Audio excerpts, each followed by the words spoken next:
So on this episode of the Old Mill Shop,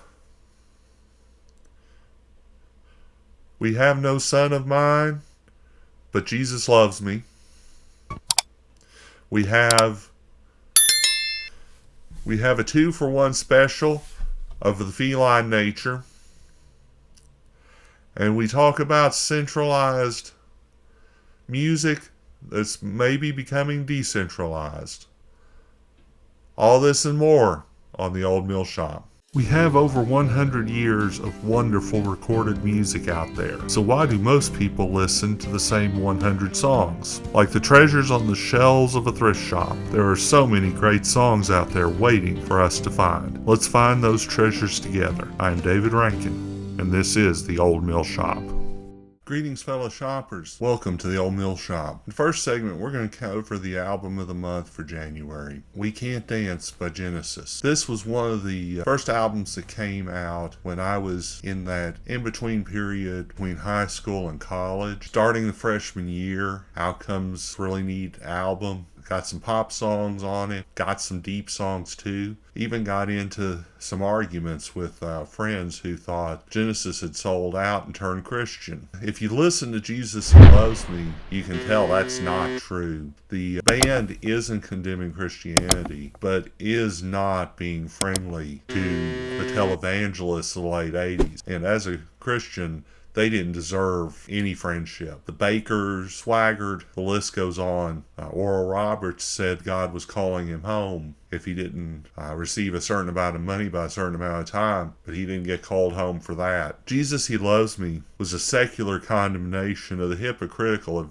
televangelists. The sad part is, the ones that are still alive from the time are right back at it. Both Tammy Faye and Jim have their own shows again, and several of the others just took a break and then came back. No Son of Mine captures the powerful emotions of an abusive father and son relationship. Dreaming While You Sleep imagines what would happen if you hit and killed someone in an accidental car wreck, but drove on instead of admitting that you did it like you should. Hold On My Heart has the rational side of your brain trying to tell the heart, slow down, don't go so fast, don't hurt me again. And my favorite song from the album, Driving the Last Spike, goes through a history of the people who left home and often died to run the railroads. I believe the song's about Australia in particular, but it's in common with the U.S. and Britain and all the countries that had long railroad traditions. My in-laws all worked for the local railroad. It's got a lot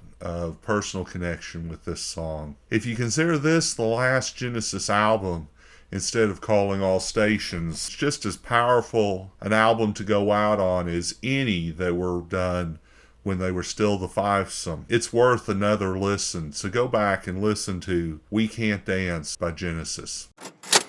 Today's 2-for-1 special, the Pink Panther theme by Henry Mancini. Before we start the 2-for-1 special, let's cover the Music Minute songs for the week. Vintage Corner Monday was St. Louis Blues by Marion Harris. Tuesday, Trans-Celtica by Green Clouds. Wednesday, Land of Confusion by Genesis. Thursday, The Peter Gunn Theme by Henry Mancini. And Friday, Apocalypse Now by Polkastra. The 2-for-1 special today is the Pink Panther theme by Henry Mancini. This song has a distinct characteristic of being the theme song for 3 different series and 3 different characters, none of whom are technically from the same franchise at all, but the connections are clear. Of course, the first one is the Pink Panther movies, with Peter Sellers as Inspector Clouseau. The Pink Panther of the movies isn't a cat at all. It's a pink diamond, has a paw-like feature. The second character that gets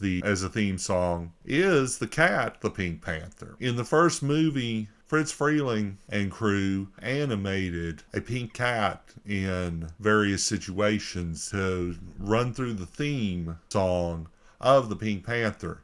And the cat move to the beat of the song. The cat was so beloved as a character that they spun it off for its own set of cartoons in the movie theater and then on TV. But it's technically not a character in the movie. Now, the third is a bit more obscure, but some of the Pink Panther cartoons in the 80s featured a character called the Inspector, who technically was never said to be Clouseau, probably because they didn't want to pay money for the creator of Inspector Clouseau for the show. But he's obviously Inspector Clouseau, but he is the Inspector, since he's technically not the same character, technically a third character who's not at all related, but has the same theme song. Like other of Henry Mancini's songs, the cool just oozes off this jazz hit. It's got perfect timing. The saxophone works. Mancini said that he wrote the song for the saxophone and wrote the song for one specific saxophone player and then went and got him, which is why it's so good, because it fits his style perfectly. If you can't have the Peter Gunn theme song as the theme song of your life, the Pink Panther theme's not too bad either. I don't know if I'd want to live the life of Inspector Clouseau myself.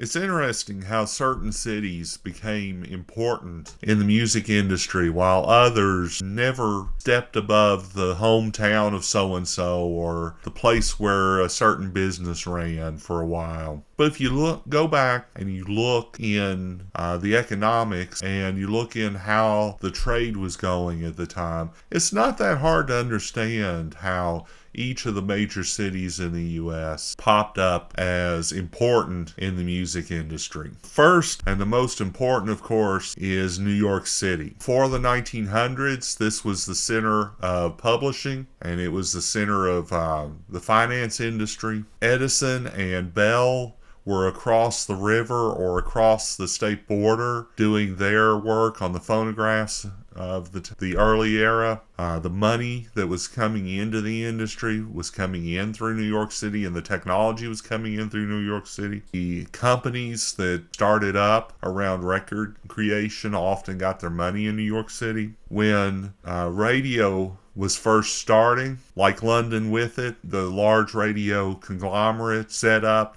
in New York City. Just like in London, the BBC was broadcasting to the world. In New York City, NBC and CBS were broadcasting to the entire country. Through inertia and through the power of the artists who still live and work in one of the biggest cities in the world, New York City still remains a powerful force in the music industry. It's also easy to understand how Los Angeles fit in to the music industry. When the film industry left the New York City area for Hollywood, a lot of potential stars went with it. The film industry drove a lot of the technology around the sound improvements in the 20s and 30s. As sound and as music started in becoming part of the movies, then the singers came out west and started in the movies as well. Since they're in Hollywood for movies, their records studios are in Los Angeles for them. The famous Capitol Records studio of the 50s is one such haven of pop stars who were coming to Los Angeles for the movies anyway. One of the cities that's a little harder to understand is this little country town called Nashville, Tennessee. It doesn't have a major trade route, but there's no major north-south thoroughfares for it. Until I-65, there weren't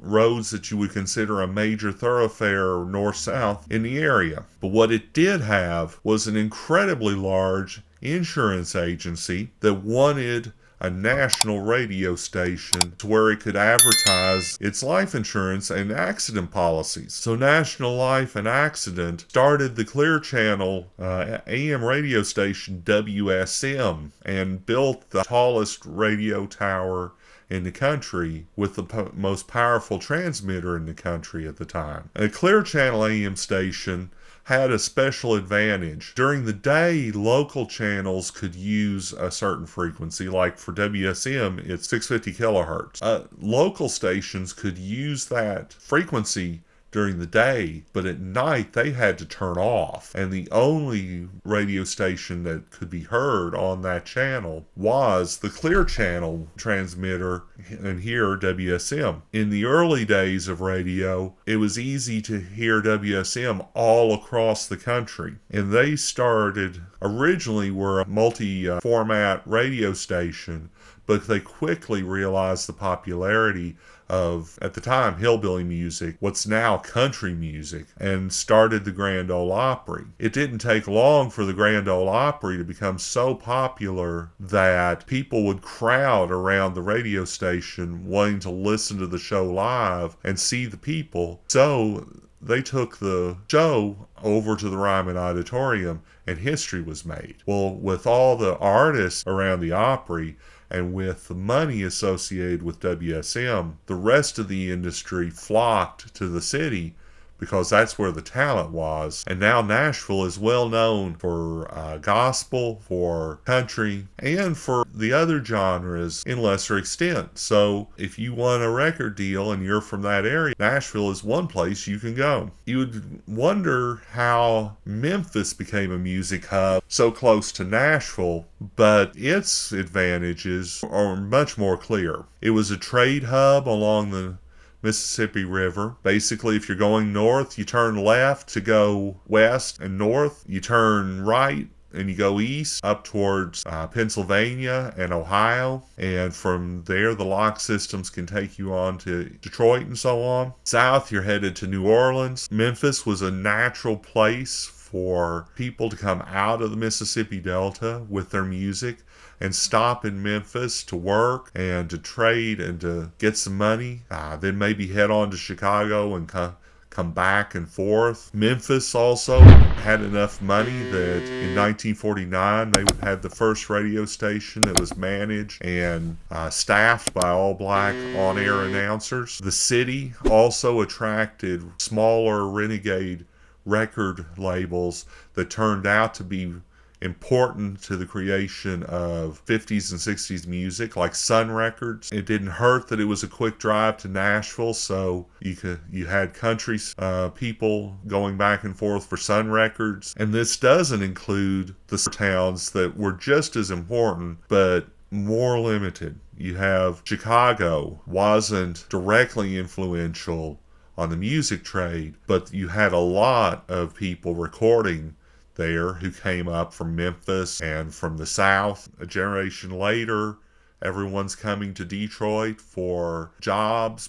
during the Great Depression, during the war. Them and their kids start singing for record labels like Motown. And in Austin, you've got the Cowboys and the Americana singers who flock and collect in a friendly environment in the Texas area where there's a lot of shops and friendly venues like Austin City Limits. And in my opinion, we can't underestimate what Silicon Valley is doing to the music industry now about decentralizing the music industry. It took me 2 minutes of searching on DuckDuckGo to find 20 different companies that you can pay various amounts of money or pay nothing at all up front, take a song, and it will, within a few hours, appear on every single major digital music platform. A few more good minutes, I'm sure I can find a way to have a download service so that I can sell my own copies of the songs without paying Apple a percentage. And then if I'm old-fashioned enough, make a few CDs, have them printed up. If you're really old-fashioned, I'm sure there's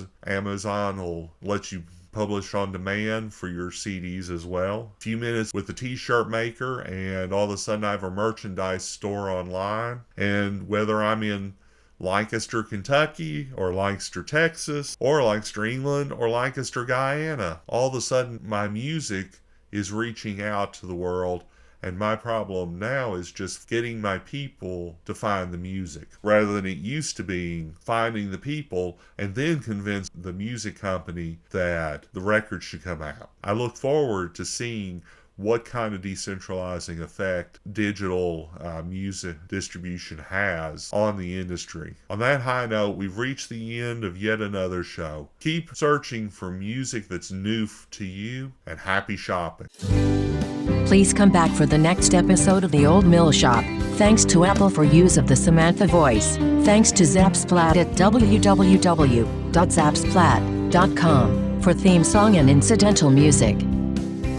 Copyright David W. Rankin Jr., DBA The Old Mill Shop Music Experience.